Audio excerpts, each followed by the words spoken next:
আসসালামু আলাইকুম। আমার চ্যানেলে আপনাদেরকে স্বাগত জানাচ্ছি। আজ আমি গুরুত্বপূর্ণ একটা বিষয় নিয়ে আলোচনা করব। আশা রাখি শেষ পর্যন্ত সবাই আমার সাথে থাকবেন। তো দর্শক, যারা আমার চ্যানেলে আজকে নতুন, তারা চ্যানেলটি সাবস্ক্রাইব করার জন্য অনুরোধ করছি। সেই সাথে সাথে থাকা বেল আইকনটি অন করে নেবেন, যাতে পরবর্তী কোনো ভিডিও সবার আগে আপনার কাছে পৌঁছে যায়। আর যারা সাবস্ক্রাইব করেছেন তাদেরকে ধন্যবাদ। তো চলুন এবার ভিউয়ার্স, আমরা আজকের আলোচনা শুরু করি। আমার আজকের আলোচনার বিষয় হচ্ছে বার্ষিক কর্ম সম্পাদন চুক্তি কিভাবে করতে হয়। এই কাজটা বিশেষ করে প্রাথমিক বিদ্যালয়ের সরকারি শিক্ষকরা এই চুক্তি করতে হয় প্রধান শিক্ষক মহোদয়ের সাথে। প্রধান শিক্ষক মহোদয় চুক্তি করতে হয় সম্মানিত উপজেলা সরকারি শিক্ষা অফিসার মহোদয়ের সাথে। এভাবে ঊর্ধ্বতন কর্তৃপক্ষের সাথে চুক্তি করতে হয়। তো এই চুক্তিটা সাধারণত জুলাই মাসে করতে হয়, পরবর্তী জুন মাস পর্যন্ত, পরবর্তী বছরের জুন পর্যন্ত এই চুক্তির মেয়াদকাল থাকে। তো এবার আমরা দেখে নিব কিভাবে এই চুক্তিটা করতে হয়।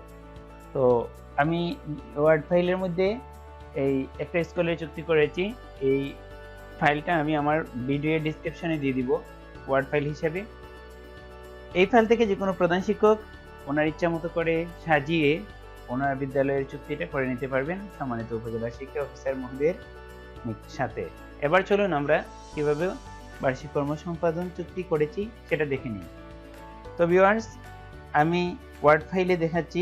প্রথমে আমি একটি লোগো দিয়েছি গণপ্রজাতন্ত্রী বাংলাদেশ সরকারের, তারপরে বার্ষিক কর্ম সম্পাদন চুক্তি প্রথম পৃষ্ঠা যেটা, সেখানে দিয়েছি প্রধান শিক্ষক, তারপরে একটা স্কুলের নাম দিয়েছি, যেহেতু আমি এই স্কুলে কাজ করেছি এই জন্য তাজপুর সরকারি প্রাথমিক বিদ্যালয় ছাত্র সুনামগঞ্জ।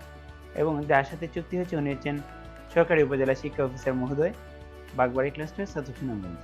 এবং চুক্তির মেয়াদকাল হচ্ছে 1 জুলাই 2021 সাল থেকে 30 জুন 2022 সাল পর্যন্ত। তারপরে আমি সূচিপত্র দিয়েছি, এখানে কি কি রয়েছে এই চুক্তিতে, এই সবগুলো সূচিপত্রের মধ্যে উল্লেখ করেছি, এবং কত পৃষ্ঠায় কোন আলোচনা করা হয়েছে সেই বিষয়টাও আমি এখানে উল্লেখ করেছি।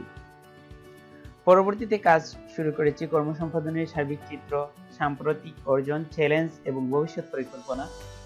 সাম্প্রতিক বছরসমূহের প্রধান অর্জনসমূহ আমি এখানে উল্লেখ করেছি। এটা দেখে অন্য অন্য স্কুলের শিক্ষক মহোদয়গণ এভাবে করে নিতে পারবেন, ওনার অর্জনগুলো উনি ওনার মতো করে সাজিয়ে নিতে পারবেন। তারপরে সমস্যা ও চ্যালেঞ্জগুলোকে আমি এখানে উল্লেখ করেছি, যে কি কি সমস্যা রয়েছে এই 3 বছরের মধ্যে, কি কি সমস্যা এবং চ্যালেঞ্জ যেগুলো, সেই চ্যালেঞ্জগুলোকে আমি এখানে উল্লেখ করেছি। ভবিষ্যৎ পরিকল্পনাটা আমি এখানে উল্লেখ করেছি, কি রয়েছে ভবিষ্যৎ পরিকল্পনায়। তো এখান থেকে ভবিষ্যৎ পরিকল্পনাটাও দেখানো যাবে। পরবর্তীতে যেটা করেছি আমি, সেটা হচ্ছে যে 21 সালের অর্থ বছরের সম্ভাব্য প্রধান অর্জন সমূহ, কি কি অর্জনগুলা 21 সালে অর্জন করা হবে সেগুলো আমি এখানে এক এক করে তুলে ধরেছি। যেমন নির্ধারিত সময় শিক্ষার্থীদের মধ্যে বিনামূল্যে পাঠ্যপুস্তক বিতরণ, শিক্ষাক্রম অনুযায়ী বিষয়ভিত্তিক শেখানো কার্যক্রম ও মূল্যায়ন করা সহ প্রথম থেকে পঞ্চম শ্রেণীর শিক্ষার্থীদের বাংলা ও ইংরেজি বিষয়ে পঠনে দক্ষতা অর্জন। তারপরে আমি এখানে প্রধান অর্জন হিসেবে উল্লেখ করেছি দরিদ্র শিক্ষার্থীদের উপবৃত্তি ও স্কুল ফিডিং এর আওতায় আনয়ন, বিদ্যালয় পর্যায়ে উন্নয়ন পরিকল্পনা বাস্তবায়ন, বিদ্যালয় পর্যায়ে খেলাধুলা সহশিক্ষা কার্যক্রম জোরদার করা, মনিটরিং এর মাধ্যমে ও ফলপ্রসূ কার্যকর পরিদর্শনের মাধ্যমে মনিটরিং জোরদার করা, প্রাথমিক বিদ্যালয়ের সাথে স্থানীয় কমিটিকে সম্পৃক্ত করা। এই যে এগুলাই মূল বিষয়কে আমি এইগুলাকে মূল রেখে কাজ করেছি। তারপরে প্রস্তাবনা যেটা, সেই প্রস্তাবনা এখানে কি কি প্রস্তাবনা রয়েছে সেগুলো আমি উল্লেখ করেছি। প্রস্তাবনার মধ্যে রয়েছে প্রাতিষ্ঠানিক দক্ষতা বৃদ্ধি, স্বচ্ছতা ও জবাবদিহিতা জোরদার করা, সুশাসন সংহতকরণ এবং সম্পদের যথাযথ ব্যবহার নিশ্চিতকরণের মাধ্যমে প্রকল্প 41 এর যথাযথ বাস্তবায়নের লক্ষ্যে প্রধান শিক্ষক তাজপুর সরকারি প্রাথমিক বিদ্যালয় ছাত্র সুনামগঞ্জ এবং সরকারি উপজেলা শিক্ষা অফিসার বাগবাড়ি ক্লাস্টার ছাত্র সুনামগঞ্জের মধ্যে 2021 সালের জুন মাসের 25 তারিখে এই বার্ষিক কর্ম সম্পাদন চুক্তি স্বাক্ষরিত হলো। এই ধরনের একটা চুক্তি আপনি করে নিতে পারেন, যেটা আপনার উপজেলা সরকারি শিক্ষা অফিসার মহোদয়ের সাথে চুক্তিটা হবে। এই চুক্তিতে স্বাক্ষরকারী উভয় পক্ষের নিম্নলিখিত বিষয় নিয়ে সম্মত হলেন। তাহলে কোন কোন বিষয়ে সম্মত হবেন? সেকশন 1 দিয়ে আমি এখানে রূপকল্প দিয়েছি, অভিলক্ষ্য দিয়েছি, কর্ম সম্পাদনের ক্ষেত্রগুলোকে উল্লেখ করেছি, তারপরে কার্যাবলীকে উল্লেখ করেছি, বাস্তবায়ন যেটা সেগুলো উল্লেখ করেছি। তারপরে সেকশন 2 বিভিন্ন কার্যক্রমের চূড়ান্ত ফলাফল ও প্রভাব, ফলাফল কিংবা প্রভাব, এই বিষয়গুলোকে আমি পুরোটা এখানে উল্লেখ করেছি, কিভাবে আমরা কার্যক্রমের চূড়ান্ত ফলাফল কি হতে পারে, কোন কোন কার্যক্রম নিয়ে আমরা প্রধান শিক্ষক কাজ করবেন, সেই বিষয়গুলোকে এখানে উল্লেখ করেছি। সেকশন 3 এ কর্মসম্পাদনা পরিকল্পনা এখানে উল্লেখ করেছি বিভিন্ন বিষয়গুলো। এটা অনেকগুলো কলামে এখানে এবং রতে উল্লেখ করা আছে। এগুলো আপনারা, যেহেতু আমি আমার ভিডিও ডেসক্রিপশনে আমার ওয়ার্ড ফাইলটা দিয়ে দিব, ওয়ার্ড ফাইলটা লেখা হয়েছে সম্পূর্ণ ফাইলটাই সুতনি এমজে দিয়ে।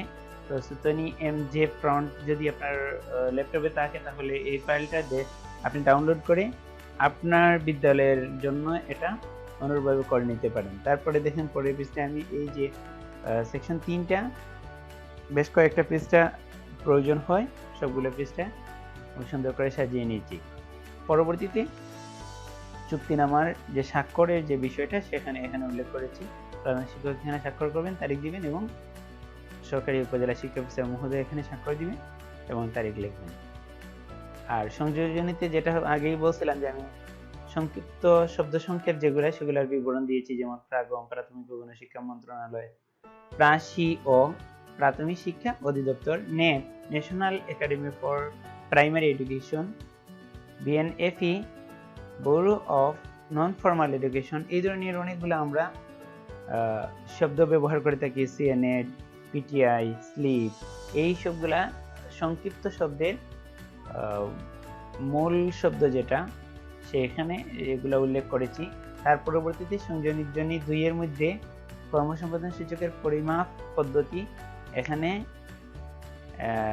পরিমাপ পদ্ধতি সংযোজনী 2 এ 2 পৃষ্ঠার প্রয়োজন হয়েছে, আমি 2 পৃষ্ঠায় সংযোজনী 2 উল্লেখ করেছি। তারপরে সংযোজনী 3 অফিসের সঙ্গে সংশ্লিষ্ট কর্মসম্পাদন সূচক সমূহ উল্লেখ করেছি 1 পৃষ্ঠার মধ্যে। তারপরে সংযোজনী 4 থেকে 8 পরবর্তী পৃষ্ঠাগুলিতে আমি উল্লেখ করেছি। 4 2 পৃষ্ঠা, 5 1 পৃষ্ঠা, তারপরে 6 7 8 সবশেষে সমাপ্ত করেছি। তো সময় শিক্ষক মহোদয়গণ, আশা করি আমার এই ভিডিও দেখে আপনিও আপনার বার্ষিক কর্মসম্পাদন চুক্তি করে নিতে পারবেন। প্রয়োজনে আমার ভিডিও ডেসক্রিপশন থেকে ওয়ার্ড ফাইলটি ডাউনলোড করে সেখানে এডিট করে আপনি আপনার স্কুলের নাম বসিয়ে এবং প্রয়োজনীয় জায়গায় পরিবর্তন করে আপনি এটার সহযোগিতায় আপনারও কর্মসম্পাদন চুক্তি করে নিতে পারবেন। এই ভিডিও দেখে যদি আপনি উপকৃত হয়ে থাকেন তাহলে ভিডিওটি শেয়ার করার জন্য অনুরোধ করছি। আর যদি এখানে কোনো পরিবর্তন আপনার মনে হয় প্রয়োজন তাহলে দয়া করে কমেন্ট বক্সে লিখে জানাবেন। ধন্যবাদ সবাইকে।